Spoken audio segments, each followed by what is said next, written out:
भानगढ़ का किला अपने भयानक इतिहास और खौफनाक कहानियों के लिए मशहूर है।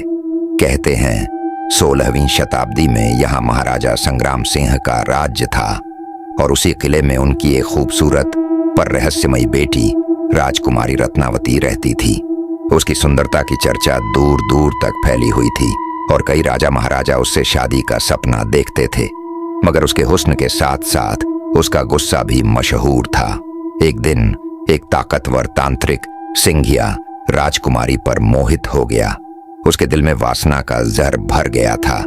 उसने सोचा कि वो राजकुमारी को अपने वश में कर लेगा और हमेशा के लिए उसका मालिक बन जाएगा। सिंघिया ने एक काला जादू रचाया और एक इत्र की शीशी में उस जादू को बंद कर दिया और राजकुमारी के पास पहुंचा दिया ताकि राजकुमारी को अपने वश में कर सके। लेकिन राजकुमारी बहुत चालाक थी। उसने तांत्रिक की चाल समझ ली और उस जादू को उसी पर उल्टा कर दिया। जैसे ही जादू पलटा, तांत्रिक दर्द से चीखता हुआ वहीं पर मर गया। लेकिन मरते समय उसने पूरे भानगढ़ पर एक भयावह श्राप छोड़ दिया। जो भी इस किले में रात गुजारेगा वो मौत की गोद में समा जाएगा और उसकी आत्मा हमेशा के लिए यहीं कैद हो जाएगी। उसी दिन से यह किला श्रापित और सुनसान हो गया। रात्रि के समय वहां अजीबोगरीब चीखें, हंसी और खौफनाक आवाजें गूंजने लगीं। 2024 में 4 कॉलेज के दोस्तों अमित, रमेश, प्रिया और स्नेहा ने भानगढ़ के किले में रात गुजारने का फैसला किया। उनको लगा ये सब बस पुरानी कहानियां हैं, हकीकत में ऐसा कुछ नहीं होता। उन्हें ऐसा लगना जायज भी था। आज की नई पीढ़ी को भूत प्रेतों पे कम ही विश्वास है। उन्होंने रात में रुकने का साहस किया और किले के अंदर एक अंधेरे जर्जर महल में ठहर गए। जैसे जैसे रात गहराती गई, वहां का माहौल और डरावना होता गया। हवा में अजीब सी ठंडक और सनसनी थी और दूर कहीं उल्लू की आवाजें गूंज रही थीं।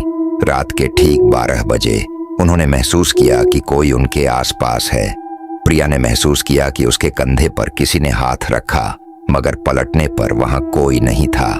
रमेश ने अचानक दरवाजे की तरफ देखा तो एक काले साए को धीरे धीरे करीब आते देखा। उस साए की आंखों में खून जैसी लाल चमक थी और वो हर कदम के साथ और पास आ रहा था। जैसे ही रमेश ने उसे टॉर्च की रोशनी में देखा, वो साया गायब हो गया। लेकिन तभी कमरे में चारों तरफ से हंसी और सिसकियों की आवाजें गूंजने लगीं। सबके दिलों की धड़कनें इतनी तेज हो गईं मानो रुक जाएंगी।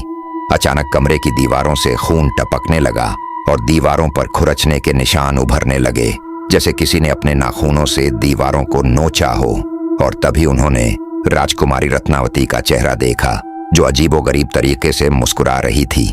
उसकी आंखें लाल और चेहरा विकृत था, जैसे गुस्से और नफरत से जल रही हो। उसने उन्हें धमकी दी कि अगर वे तुरंत नहीं भागे तो उनकी आत्माएं भी हमेशा के लिए इस श्रापित किले में कैद हो जाएंगी। डर और खौफ में चारों दोस्तों ने बाहर की तरफ भागना शुरू किया, लेकिन किले के हर दरवाजे खुद ब खुद बंद हो गए। चीखते चिल्लाते हुए वो किसी तरह से किले से बाहर भागने में कामयाब हुए। कहते हैं वो उस रात के बाद से कभी सामान्य नहीं रहे और आज भी जो भी भानगढ़ के किले में रात गुजारता है उसे वही साया, वही खौफनाक चीखें और राजकुमारी रत्नावती की आत्मा देखने को मिलती है, हमेशा के लिए उस श्रापित जगह का हिस्सा बनने के लिए।